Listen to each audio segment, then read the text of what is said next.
Entonces, tiene uno que entender que no solamente el director del INPEC, sino le corresponde precisamente a todas las instituciones tomar acciones conjuntas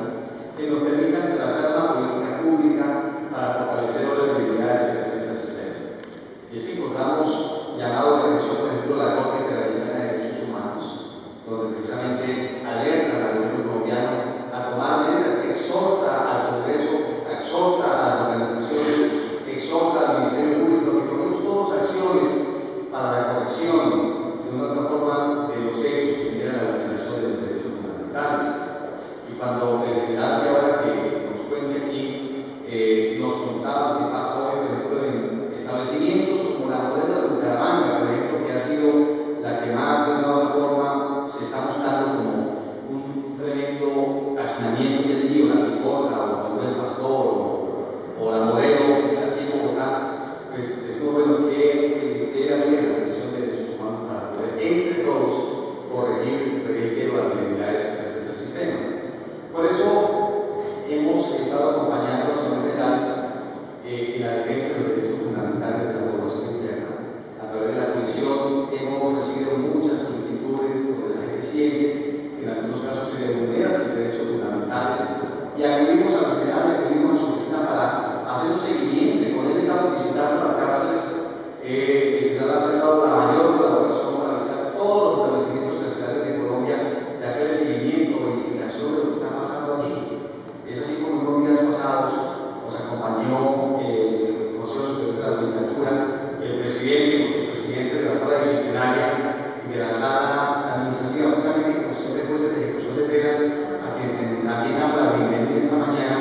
para que vieran de primera mano lo que está pasando aquí. Porque muchos internos se quejan de que han cumplido ya su pena, pero que hoy no les permiten a ellos su libertad, porque los jueces de ejecución de penas todavía están estudiando y hay represamientos, se han dejado poquitos jueces de ejecución de penas. Y gracias a esta visita, el Consejo Superior de la Judicatura tomó la determinación de que iba a ampliar el número de jueces de ejecución de penas para que despacharan, por ejemplo, en las cárceles, en los establecimientos, y de allí agilizaran más rápido la forma de quienes cumplieron su requisito de libertad pudieran tener su libertad. Evidenciamos en otros casos de desafección en salud, gente que lleva 2 años esperando una cirugía, porque personas que entraron bien y por una ausencia de un control médico hoy están ciegos, por ejemplo, o están paralíticos, o tienen problemas de cáncer, tienen problemas de SIDA, no hay la infraestructura, escasamente si se enferma una persona no puede enfermarse el sábado o el domingo porque la institución médica no puede llegar allí. Caprecó, que fue la encargada económica para que atendiera las necesidades de la población carcelaria, prácticamente no ha cumplido con su cometido por las situaciones económicas y administrativas que atraviesa. De tal manera que esa manifestación de ausencia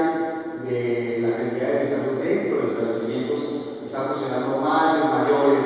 que obviamente nosotros no podemos quedarnos quietos y callados en la libertad de ese momento. Paremos en el camino, revisemos qué está pasando con este tema y tomemos acciones conjuntas que permitan, reitero, dignificar al interno que está allí. El código de la ley 65 del 93, es el código de detención carcelario, pues en su momento fue creado y muchas veces se discute cuál es el propósito de la ley, cuál es el propósito de la política penitenciaria carcelaria. Y encontramos, por ejemplo, que además de que debe ser un lugar para que la gente pague una pena, una sanción social, tiene que tener 2 componentes importantes: el componente de la rehabilitación y el componente de la resocialización. Pero hoy encontramos que el sistema carcelario en Colombia adolece precisamente de infraestructura, adolece de rehabilitación, adolece de resocialización, y en ese orden de ideas los centros penitenciarios y carcelarios en Colombia terminan constituyéndose una universidad del crimen, porque allí la gente no se rehabilita, al contrario, sale con mayor resentimiento, sale con mayor odio hacia la sociedad y hacia el sistema que de otra forma le impuso una sanción. Por eso encontramos también cómo muchos niños viven en las cárceles colombianas. En el Buen Pastor hay mujeres con sus niños allí, están también presos con ellas,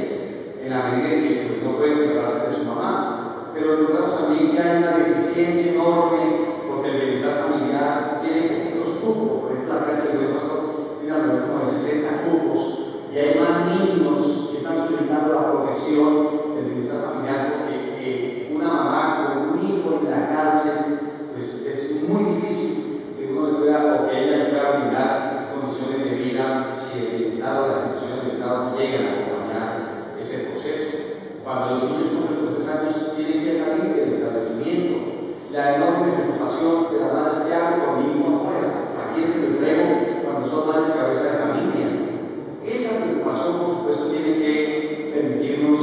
crear estas mesas de trabajo y con las que el INPEC ha venido adelantando. En eso yo quiero resaltar la labor del General Recauque, que ha sido muy ambicioso en el tema de poder evidenciar el problema. Él no le oculta nada a nadie en las cámaras de televisión. Cuando han llegado al modelo general, el general ha sido muy generoso, y el coronel también, en permitir que la gente evidencie lo que está pasando. El tema de las baterías sanitarias,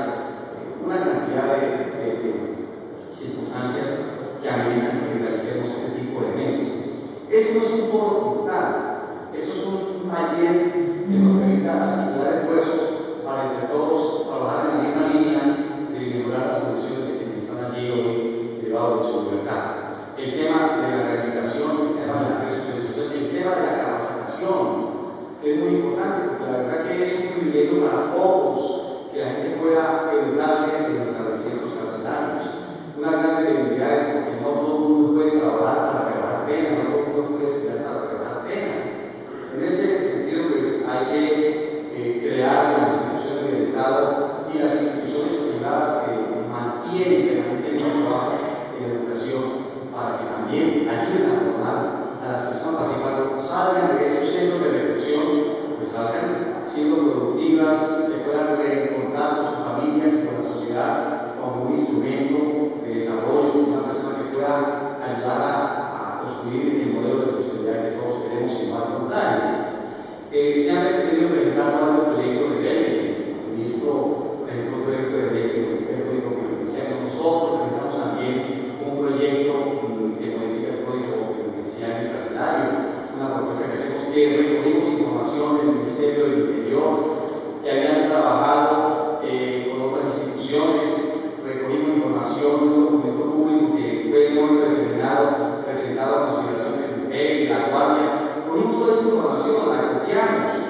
y le hemos dado reconocimiento a quienes en su momento colocamos el contenido de derechos humanos dentro de este proyecto que consideramos importantes. Hay una mecanismo, esperamos que